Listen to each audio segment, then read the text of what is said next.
സായി, നമുക്ക് റഫീഖിന്റെ പോസ്റ്റിലെ ഭാഗങ്ങൾ തന്നെ വിശദീകരിക്കാമെന്ന് തോന്നുന്നു. ഈ വിവാദം അവസാനിപ്പിക്കണമെന്ന് പറയുന്നതിനപ്പുറം മമ്മൂട്ടി ചെയ്തതിൽ അങ്ങനെ ഒരു തെറ്റില്ല എന്നടക്കം റഫീഖ് പറയുന്നുണ്ടല്ലേ? തീർച്ചയായും കൃത്യമായി തന്നെ അത് റഫീഖ് പറയുന്നുണ്ട് റോഷ്നി. ഇതിൽ മമ്മൂട്ടി അവിടെ അദ്ദേഹത്തിന്റെ ആ ഭാഗത്ത് നിന്ന് അത്തരമൊരു പ്രതികരണം ഉണ്ടാകാനുള്ള ഒരു കാര്യം നേരത്തെ ഞാൻ പറഞ്ഞതുപോലെ ഒരു കൺസേൺ ആയിരുന്നു അദ്ദേഹത്തിന്റെ. അത് തന്നോട് പറയുക മാത്രമാണ് ചെയ്തത്. റഫീഖിനും അത് ആ രീതിയിൽ ഒരു മോശമായ പെരുമാറ്റമായി തോന്നുകയും ചെയ്തിട്ടില്ല. പക്ഷേ ആ വീഡിയോ പുറത്തു വന്നതോടുകൂടിയാണ് അതൊരു വലിയ വിവാദത്തിലേക്ക് പോയത്. ഇപ്പോൾ റഫീഖ് പറയുന്നത് ചില മാധ്യമങ്ങളും വലത് സൈബർ ഇടങ്ങളും അത് തെറ്റായ രീതിയിൽ തന്നെ പോലും അപമാനിക്കുന്ന രീതിയിൽ അത് പ്രചരിപ്പിച്ചതോടുകൂടിയാണ് അത് വലിയ രീതിയിലേക്ക് വിവാദത്തിലേക്കും സൈബർ ബുള്ളിങ്ങിലേക്കും ഒക്കെ പോയത്.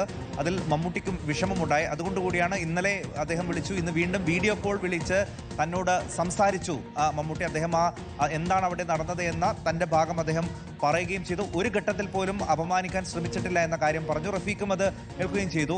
അദ്ദേഹം പറയുന്നത് ഈ ടൗൺഷിപ്പ് ലോകത്തിന് തന്നെ മാതൃകയായ ദുരന്ത പുനരധിവാസ പദ്ധതിയിലേക്ക് മമ്മൂട്ടിയെ പോലൊരു മഹാനടൻ എത്തുന്നത് തന്നെ വലിയ കാര്യമാണ്. ഇനി അതായിരിക്കണം പോസിറ്റീവായി ചർച്ച ചെയ്യപ്പെടേണ്ടത്. അവിടെ വിവാദങ്ങൾക്ക് സ്ഥാനമില്ല എന്നുകൂടി അദ്ദേഹം പറയുന്നു.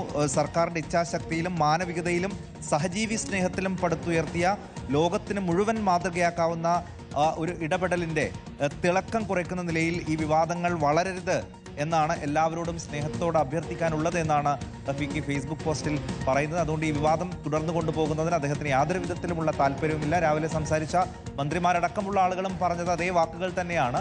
ഈ വിവാദം ഈ രീതിയിൽ കൊണ്ടുപോകുന്നതിനോട് താല്പര്യമില്ല. ഇത് അവസാനിക്കേണ്ട ഒരു വിഷയമാണ്. മമ്മൂട്ടി അവിടെ എത്തിയതായിരിക്കണം അതിന്റെ പോസിറ്റീവ് വശം. അതാണ് യഥാർത്ഥത്തിൽ ചർച്ച ചെയ്യപ്പെടേണ്ടത്.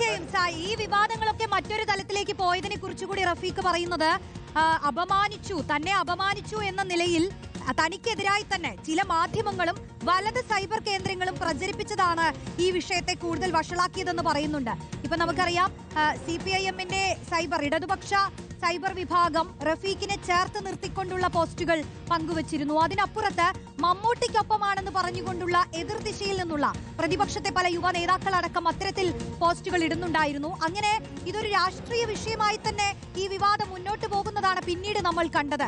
പക്ഷേ വളരെ ചെറിയൊരു കാര്യം അത് അവിടെ തന്നെ തീരേണ്ടതായിരുന്നു. അത് ഇത്തരത്തിൽ മാധ്യമങ്ങൾ അത് അങ്ങനെ ഏറ്റുപിടിക്കേണ്ടതുണ്ടായിരുന്നില്ല. ചില മാധ്യമങ്ങൾ അങ്ങനെ ചെയ്തു. മാത്രമല്ല, വലത് സൈബർ ഇടങ്ങളിലും ഈ വിവാദം കൂടുതൽ ഇങ്ങനെ ചർച്ച ചെയ്യപ്പെടാനുള്ള കാരണമായി എന്നൊക്കെ റഫീഖ് പറയുന്നു.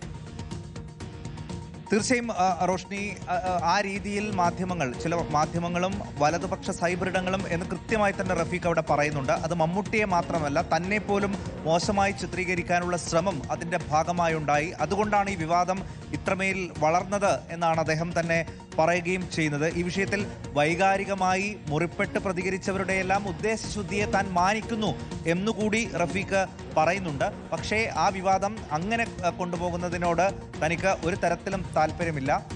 മമ്മൂട്ടിക്കും അത് വളരെ ഒരു വിഷമമുണ്ടാക്കുന്ന ഒരു കാര്യമാണ്. അതുകൊണ്ട് എത്രയും വേഗം ഇത് അവസാനിപ്പിക്കണമെന്നൊരു അഭ്യർത്ഥനയാണ് എല്ലാവരോടുമായി ഇപ്പോൾ റഫീഖ് നടത്തുകയും ചെയ്തത്. ഇന്നലെ വൈകുന്നേരം ആ വീഡിയോ പുറത്തു വന്നത് തൊട്ട് വലിയ രീതിയിലുള്ള സൈബർ വിമർശനമാണ്. അത് റഫീഖിനെ അനുകൂലിക്കുന്നവരും അല്ലാതെയുള്ള ആളുകളും ഒക്കെ. അതിൽ മമ്മൂട്ടിക്കെതിരെയാണ് ഏറ്റവും കൂടുതൽ ഉണ്ടായത്. അദ്ദേഹത്തിന്റെ ഫേസ്ബുക്ക് പോസ്റ്റിന് താഴേക്ക് ആ രീതിയിലുള്ള പ്രതികരണങ്ങളൊക്കെ ഉണ്ടാവുകയും ചെയ്തു. അതുകൊണ്ട് കൂടിയാണ് ഇപ്പോൾ ഒരു വിശദീകരണവുമായി അത് അവസാനിപ്പിക്കണം എന്നൊരു അഭ്യർത്ഥനയുമായി റഫീഖ് തന്നെ രംഗത്ത് വരികയും ചെയ്തത്. ആ പുനരധിവാസ പദ്ധതി കേന്ദ്രത്തിലേക്ക് മമ്മൂട്ടിയെ പോലെയുള്ള ഒരു മഹാനടൻ എത്തിയത് പോസിറ്റീവായി ചർച്ച ചെയ്യപ്പെടണം. ദുരന്തത്തിലെല്ലാം നഷ്ടപ്പെട്ട ആളുകളുടെ മുഖത്ത് പുഞ്ചിരി വിരിയുന്നത് കണ്ടാൽ പിന്നെ മറ്റ് തർക്കങ്ങളും പ്രശ്നങ്ങൾക്കൊന്നും ഇടമില്ല എന്നുകൂടി പറഞ്ഞുകൊണ്ടാണ് റഫീഖ് ഫേസ്ബുക്ക് പോസ്റ്റ് അവസാനിപ്പിക്കുന്നത്. അതുകൊണ്ട് തന്നെ നിലവിൽ ഈ പ്രശ്നങ്ങൾ അവസാനിപ്പിച്ചു എന്ന് തന്നെയാണ് നമുക്ക് മനസ്സിലാക്കാൻ കഴിയുന്നത്. റോഷ്നി, തീർച്ചയായും റഫീഖിന്റെ ആ പോസ്റ്റിന് താഴെയും വലിയ സ്വീകാര്യത ലഭിക്കുന്നുണ്ട്. Good statement comrade, thank you, secretary അഭിമാനമാകുന്നു എന്നൊക്കെ പറഞ്ഞുകൊണ്ട് താങ്കൾ എടുത്ത ഈ ഒരു നിലപാട് അത് വളരെ വലുതാണെന്ന്, വളരെ പ്രധാനപ്പെട്ടതാണെന്ന് പറഞ്ഞുകൊണ്ടുള്ള നിരവധി പേരുടെ കമന്റുകളും റഫീഖിന്റെ പോസ്റ്റിന് താഴെ നിറയുന്നുണ്ട്.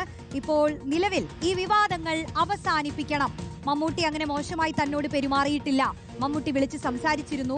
ഇത് ആരെങ്കിലും വലിയ വിവാദങ്ങളിലേക്ക് കൊണ്ടുപോകുന്നുണ്ടെങ്കിൽ അത് ഇവിടെ അവസാനിപ്പിക്കണമെന്ന് റഫീഖ് തന്നെ, ഈ വിവാദത്തിൽ ഉൾപ്പെട്ട ആൾ തന്നെ പറയുകയാണ്. അപ്പോൾ നമുക്ക് ഈ വിവാദം ഇവിടെ അവസാനിക്കുമെന്ന് പ്രതീക്ഷിക്കാം.